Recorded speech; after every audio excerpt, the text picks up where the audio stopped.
안녕하세요. 오늘 여러분이 보내주신 자료들, 진짜 흥미로운 게 많았는데요. 특히 그 플로이스라는 AI 도구랑 또 에이전트 네오요. 이거 보니까 뭐랄까, 내가 자는 동안에도 막 복잡한 일을 대신해주는 AI 비서, 그런 느낌이 딱 오더라고요. 그래서 오늘 이 자료들 가지고 한번 제대로 파헤쳐 보려고 합니다. 이게 진짜 그런 물건인지. 네, 보내주신 자료들 보니까 뭐 플로이스 웹사이트 설명은 물론이고 기술 리뷰, 또 실제 써본 분들 후기, 유치구 분석까지 아주 다양하더라고요.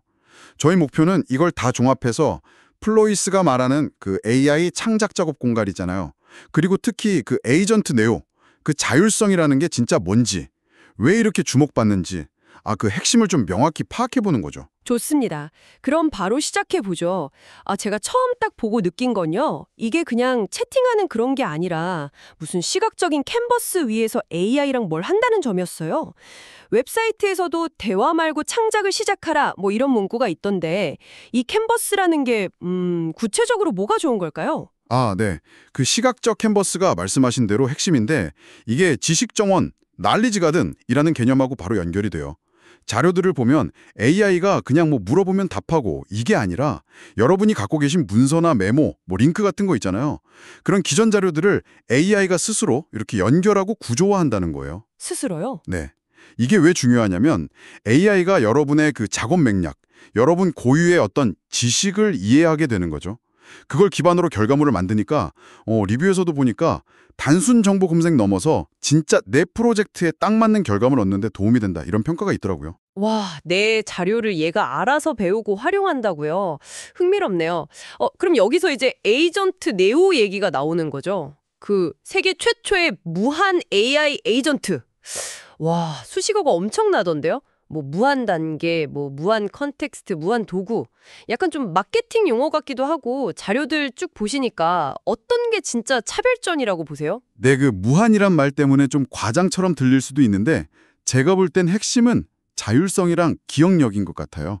내부적으로 오라클이라는 프레임워크를 쓴다고 하는데요. 이걸 그냥 AI 프로젝트 매니저라고 생각하면 좀 이해가 쉬울 것 같아요. 그러니까 여러분이 목표만 딱 던져주면 세부 단계는 얘가 알아서 계획하고 실행까지 한다는 거죠. 알아서요. 계획까지. 네. 그리고 특히 그 최대 1000만 토큰 컨텍스트 창, 이걸 엄청 강조하더라고요. 이게 왜 중요하냐면 보통 AI보다 훨씬 많은 대화나 문서 내용을 얘가 기억할 수 있다는 뜻이거든요. 1000만 토큰이면 와, 상상도 안 되네요. 그렇죠. 그래서 뭐 소설을 쓴다거나 아니면 되게 복잡한 보고서 작성처럼 아주 긴 호흡이 필요한 작업 있잖아요. 그런 거 할 때 맥락을 안 놓치고 일관성을 쭉 유지하는데 아주 유리하다. 뭐 이런 분석이 많았습니다. 그래서 그 사례 중에 한 문장 던졌더니 지브리 스타일 웹사이트 뚝딱 만들었다. 이런 얘기도 나온 거군요. 또 그 GIAA 벤치마크? 거기서 최고 성능을 기록했다. 이것도 있던데요. 이건 뭔가요?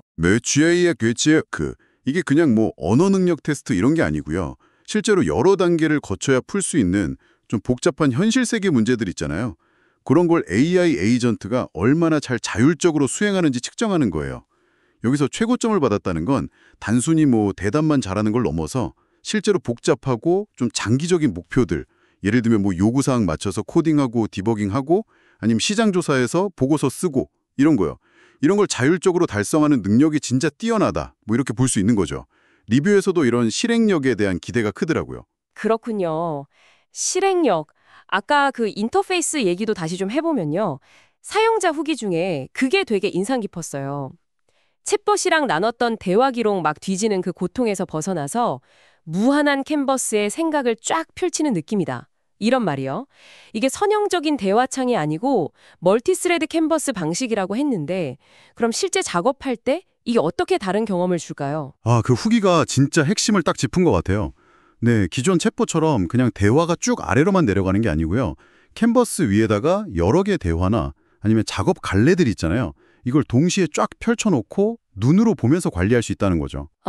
동시에 여러 개를요? 네, 그러니까 아이디어를 막 이렇게 저렇게 연결해 보거나 아니면 뭐 여러 버전 결과물을 놓고 비교하거나 심지어 자료 보면 팀원들하고 실시간으로 같이 작업하는데도 유리하다 이런 분석도 있고요. 예를 들어 여러분의 예전 자료들 가지고 새로운 컨텐츠를 다시 만들어 본다거나 아니면 엄청 많은 연구 자료를 시각적으로 정리한다거나 뭐 코딩 없이 웹사이트 프로토타입이나 게임 시뮬레이션 같은 걸 구상하는 것도 가능하고 훨씬 유연하고 복합적인 작업이 가능해지는 거죠. 와, 진짜 강력해 보이긴 하네요. 근데 혹시 뭐 고려해야 할 점이나 좀 현실적인 제약 같은 건 없을까요? 자료 보니까 아무래도 클라우드 기반이라는 점, 그리고 아직 정식 출시는 아니라는 점, 이런 게 언급되던데요. 네, 맞아요. 그 부분도 짚어봐야죠. 일부 리뷰에서는 특히 아주 복잡하거나 좀 오래 걸리는 작업 시킬 때요. 그럴 때 클라우드 사용 비용 문제나 아니면 안정적인 인터넷 연결이 중요할 수 있다. 이런 지적이 있었고요. 그리고 지금은 초대 전용 베타잖아요. 그래서 뭐 웹사이트에서 대기 명단 등록하거나 아니면 가끔 X, 트위터 같은 데서 코드 공유하는 걸 찾아야 하고요. 아, 아직은 좀 쓰기가 까다롭군요. 그렇죠.